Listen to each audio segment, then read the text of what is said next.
This was legitimately unbelievable to witness as the Vikings pull off a massive Week 1 comeback win led by quarterback J.J. McCarthy in his NFL debut, aided by a Brian Flores defense that was stifling the Bears offense, and Kevin O'Connell just reining it in with amazing offensive play calling. We're going to be breaking down all that in this episode of Vikings Digest, but first, if you're not a part of the 12% of viewers that we currently have on the channel that are already subscribed yet and you want to stay up to date on all things Vikings, make sure to hit that subscribe button and the bell icon so you don't miss any of the updates as they drop, because as this game was evident, it's going to be a wild season. And with that, let's hop straight into it, which is the Vikings Week 1 comeback win.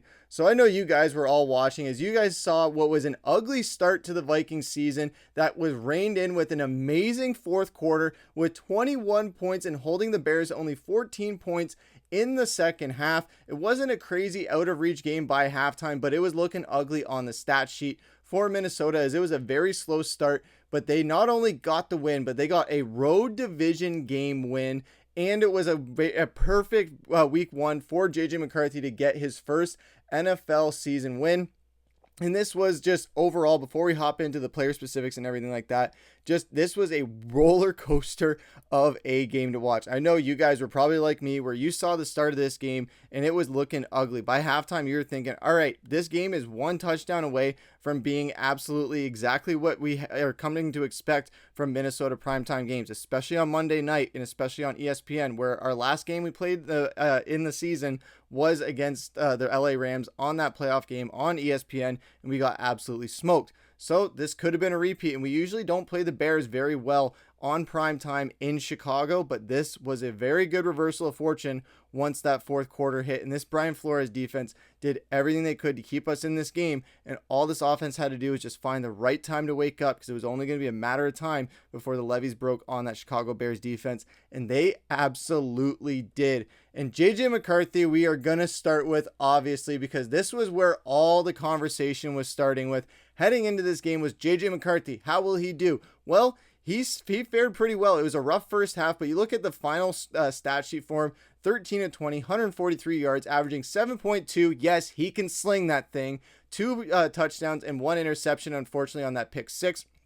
Which was definitely his welcome to the NFL moment, and a passer rating of 98.5, as well as a rushing touchdown as well that you'll see on there with the rushing, which we're going to hop back into in a second. But overall, J.J. McCarthy, welcome to the NFL in the best and worst sense of the word. It was a very slow start. It was looking a little rough there. There was a little bit of patience there that you maybe had a little bit too much of, and even into the second half with some completed passes that were taken for some first downs. That Aaron Jones pass out to flat maybe could have thrown a little bit sooner. Josh Oliver on the 2-point conversion maybe a little bit sooner. Justin Jefferson on the one that went through his hands maybe a little bit sooner. But again, he was just first game jitters, first NFL start. It was natural that he wasn't going to look perfect in his first game. But by God, by that second half and by that fourth quarter, he was looking like our franchise quarterback. And I'm not going to lie to you guys, when he scored that rushing touchdown, I was crying. I was crying tears of joy in ways that I've never cried as a Vikings fan, because I saw it. I saw it tonight. I saw that J.J. McCarthy is our franchise quarterback. He took this game into his own hands in that fourth quarter when he said, okay, defense, you guys are doing everything you can to keep us in this game. Their defense is playing really well, but our offense is just a matter of time before we crack through. And all he needed was that touchdown pass to Justin Jefferson. Once he got that, he had his confidence. That was all that he needed. Even I was sitting there on my couch just yelling at the TV, just get that touchdown, just get that first one. That's all you need to get things going. And they went out and they got it done finally. Once they got that first touchdown, they just needed one and then just kept on going. Then the defense started waking up and getting momentum even more so, started getting tackles for losses, started getting sacks, and then they just started getting 3 and outs. And before you knew it, the Vikings were in that game. That touchdown pass to Aaron Jones was a beautiful one.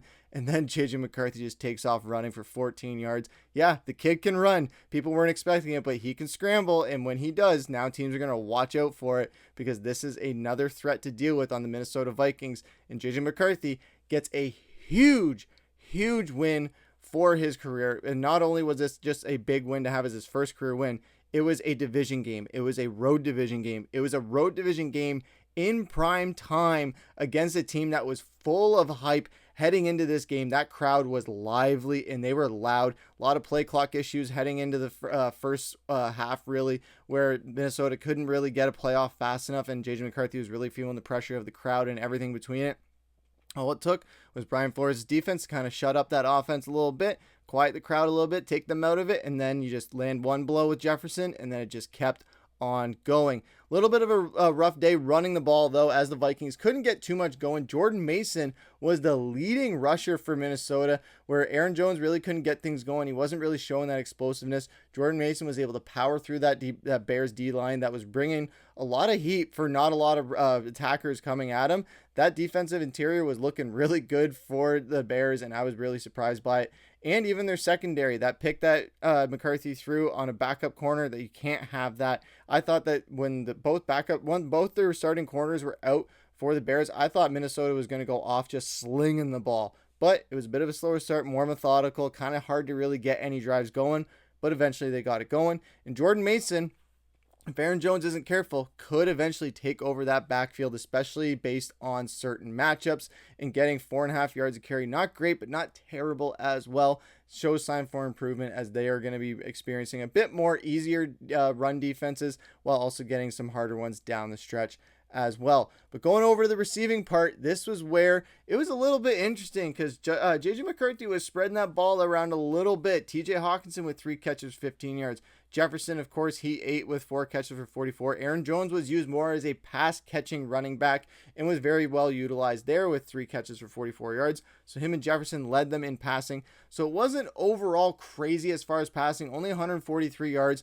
And once that first half was behind McCarthy, he was starting to get very accurate, as I couldn't find a graphic for what I want to say here, but McCarthy feels like in that first half, he had a decent amount of completions. I think he was like 5 for 8 or 5 for 9 maybe in that first half. But then once that second half kicked in, he went into overdrive and he was just locked in. He had that killer instinct going. And there was a shot that they cut to on the sidelines where he was there and he just had that killer look in his eyes that Kirk Cousins didn't have. Case Keenum didn't have it. Teddy Bridgewater even didn't have it. But J.J. McCarthy, he's got it. And Kevin O'Connell could not be happier. Josh McCown could not be happier. When that rushing touchdown happened, they were just celebrating right in the end zone. Both of them were there. It was awesome to watch, because they were talking to him before that drive.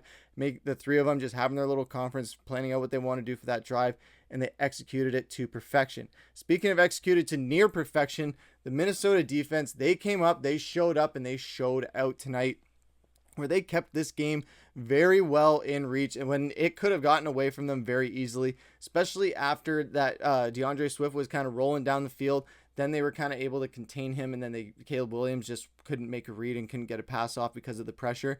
But you see there where Eric Wilson was the big surprise of the game, filling in for Blake Cashman, who was injured with a hamstring injury. So we'll hear more on Kevin O'Connell. All the press conferences haven't really come out yet as we're recording this video. So tomorrow we're going to have a video of all the stuff from the press conferences, the injury stuff, and everything in between. So stay tuned for an episode on that tomorrow. But overall with the defense, Eric Wilson coming in, getting that blocked punt, stepping in for Blake Cashman, getting 5 tackles, 3 solo ones, as well as a tackle for loss there. Andrew Van Ginkel almost had the pick 6 with that screen pass that he took back. That would have been a huge momentum shifter. Byron Murphy took a few bad penalties, so we got to clean that up a little bit. But overall, Minnesota played a pretty decent game once that first half was racing. It was really slow and we were just wasting drives. Really, that third quarter, I think, was a wash. So really, the Vikings didn't play 3 great quarters of football. They played 3 pretty bad ones on offense, but it was a matter of McCarthy being his first start, getting used to it. That play clock was a mother if you were seeing that first half, where it was really tough to kind of just get a playoff really fast coming out of that huddle.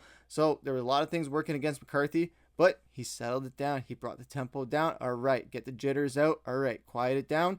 And it was all good. It was all good by the end, and everything worked out. Even when that Rome Odunze touchdown happened, I wasn't really too worried. I was just kind of like, okay. But if this is how it's going to be all season, strap in, Vikings fans. There's going to be another season of close one-possession games that go down to the wire.